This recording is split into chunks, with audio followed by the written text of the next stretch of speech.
All right, so we have Keeper 2.3, Euler's method.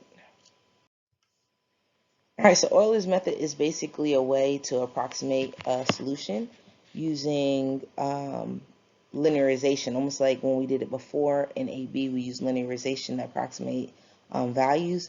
We're doing the same type of deal here, except for basically we're using just the derivative or just the slope of the tangent line to approximate those values.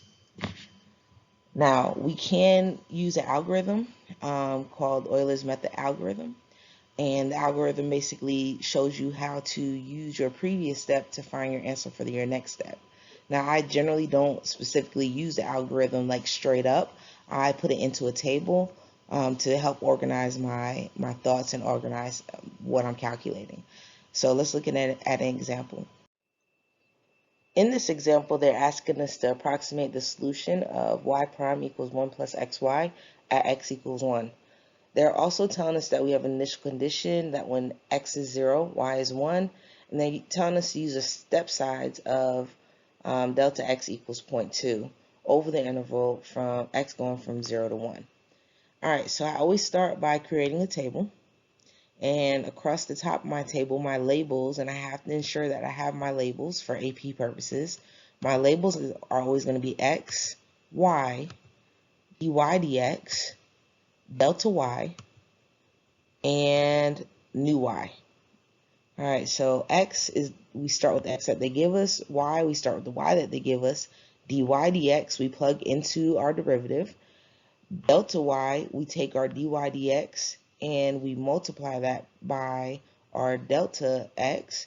And then our new y is y plus delta y. All right, so once I get my table set up, basically what I do is I start with my x values. And so the x value that we're starting at is 0 because that's the x value that they gave us the initial condition on. So I start with 0, and then they told us to use a delta x of 0.2. So that means I'm adding on 0.2 every time. So 0, 0.2, 0.4, 0.6, 0.8, 1, and I go all the way until I get to whatever they're asking me to approximate, which in this case was 1. So I can stop my table right there. All right, so after I get my x's listed, now I want to start filling in the meat of the table. So at the first x of 0, I know when x was 0, y was 1. They gave us that. That was our initial condition. Next, we have to find our dy dx, which means that we have to plug this 0, 1 into our derivative equation. So remember, y prime equals 1 plus xy. If I plug in 0 for x and 1 for y, I get that dy dx, or y prime, equals 1. Now to find my delta y, I'm going to take that 1 and I'm going to multiply it by my delta x. So 1 times 0.2 is 0.2. Lastly, I'm going to find my new y by taking my original y, or the original y of this line of my table, and I'm going to add that to my delta y to get 1.2. Whatever value you get for your new y, that becomes the y of your next step. So the y of my next step is also 1.2. And I'm just going to do the process again. So then I'm going to take my new x and my new y, plug it into my dy dx formula. So I'm doing 1 plus 0.2 times 1.2 to get 1.24. All right, so once I get that 1.24, I'm going to take that and multiply it by my delta x, which was 0.2. So 1.24 times 0.2 gives me 0.248. And then I'm going to take that number and I'm going to add it to the y of this line or this row of my table to get 1.448. Now remember that new y becomes the y of your next step.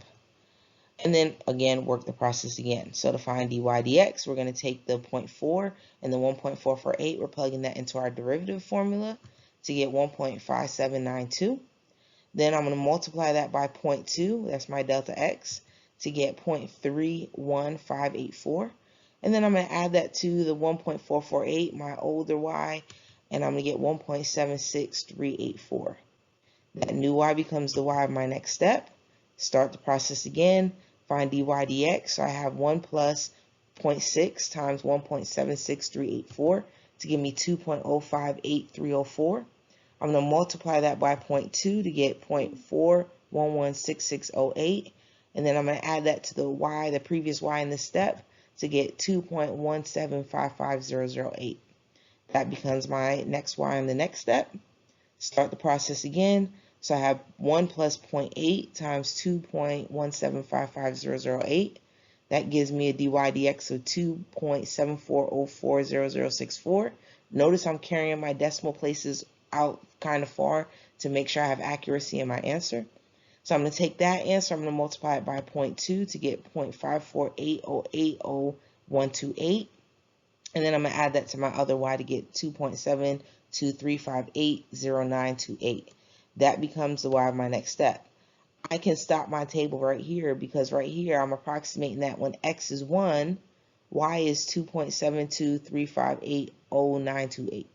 So for my very last step, I actually have to answer the question. The table is simply your work, but you actually have to give a full answer. So I'm going to say, therefore, y of 1 approximately equals, and this is where I'll finally round my answer to my 3 decimal places. And I say y of 1 approximately equals 2.724.